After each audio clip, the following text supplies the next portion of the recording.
Good afternoon, super friends, and welcome to the Wednesday, April 1st edition of the Sacred News and Weather.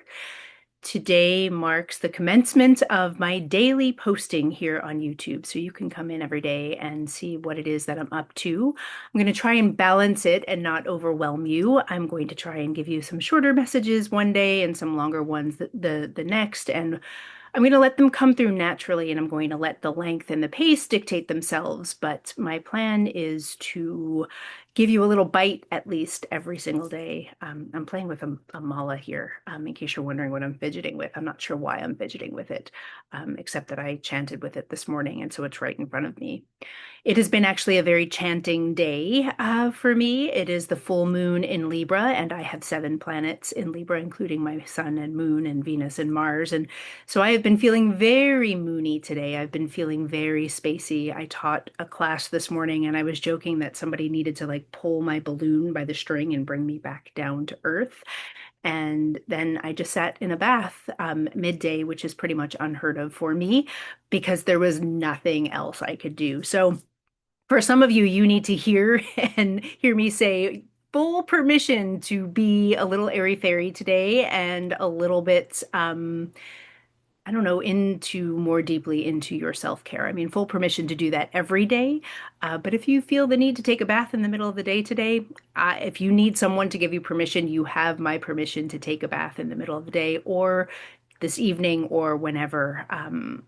Yeah, there's for me in particular, there's a lot of planetary energy, but there's a real invitation here for some of you. You have relationship things coming up. You're rebalancing things in your relationships.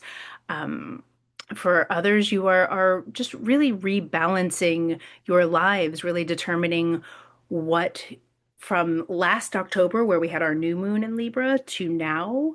You can look at that trajectory, at that 6 month trajectory. Where were you this time last October, and where are you now? What storylines, what ways of being are coming into completion? And again, for some of you, I feel like it is that me versus we, like what is your role? And what do you desire your role to be? And what are your boundaries? I feel like boundary setting is coming up as well here. What do you need to really tend to yourself so that you can be more giving of yourself to others? That's a theme that's up right now as well. And I'm going to bring us back to devotion. Also, I just realized I didn't give my preamble, but I think y'all know by now. Take what resonates, leave the rest behind. And whether you're tuning in real time or coming in to see me at a later date, know that there's probably something here for you. But if there isn't, you can leave me behind. Going back to what I was saying, boundaries, me versus we, really feeling into the way that devotion to yourself, to your connection with your highest self, to your own healing, actually really serves to create what I'm seeing is a bridge. I was going to say build bridges between you and others, but it's just a more healthful way of being with yourself and others in the world. If you are someone who identifies as an overgiver, someone who overgives energy, there is an invitation to come back into self and to really recognize where you're giving yourself away at your own detriment and to begin to devote your time and energy and practice toward tending to your own hearth, toward tending to yourself. For others, it's actually could be a little bit different, where there's a real invitation for you to, what I'm seeing is open up the lens to change the vision, to change the lens from narrow to wide in order to see what your partner and what your people might be experiencing on the inside that they're not saying. Now, I always encourage communication. I always encourage using your words to get your needs met versus like I'm just going to beam what I desire and hope that you catch my message. No, using words to communicate is incredibly helpful. So that's not what I'm saying here when I'm inviting you to pull the camera wide to really see where and what it is that you are not seeing about your people and your partners.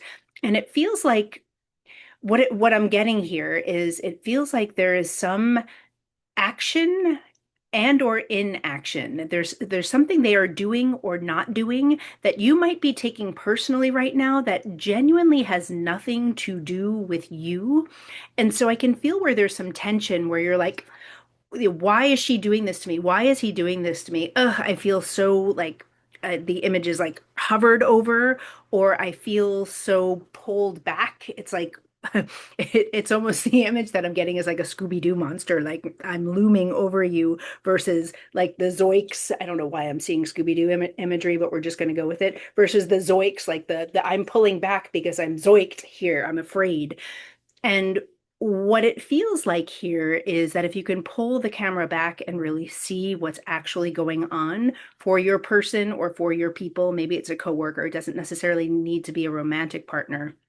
But by pulling the camera back, getting that wide angle view, you're going to recognize that what you have been experiencing energetically from your person likely has nothing to do with you. And there's this invitation that, or there's a feeling that in that realization, in that moment where you're like, oh, I'm over here and this is my person, and what she is doing, what he is doing actually has nothing to do with me. And I've been creating this storyline.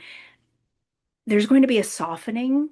And in that softening, there's going to be a bridge that comes across between the two of you. And I can see where words need to be shared. There's an invitation for you to use your words to say, I see you, and I want you to know that I've been doing this thing, and it's really not been fair to either one of us. There's an ownership of your own actions that you're being invited into as related to your partner's or your person's actions or inactions. I know this is a little vague, but I feel like I can feel where some of you there's been a withholding, and for some of you there's been like an overbearingness, and the roles are reversible. So where you see yourself, let that be where it is. I'm not saying you're one or the other.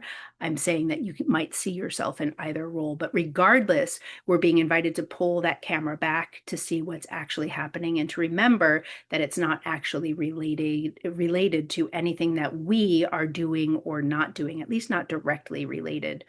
To use your words, there's also that word devotion that came forward yesterday, that devotion not to an outcome, but to the surrender, devotion to self, devotion to a higher power, devotion to your own healing, whatever form you choose to take, or whatever story, whatever way you choose to make that happen.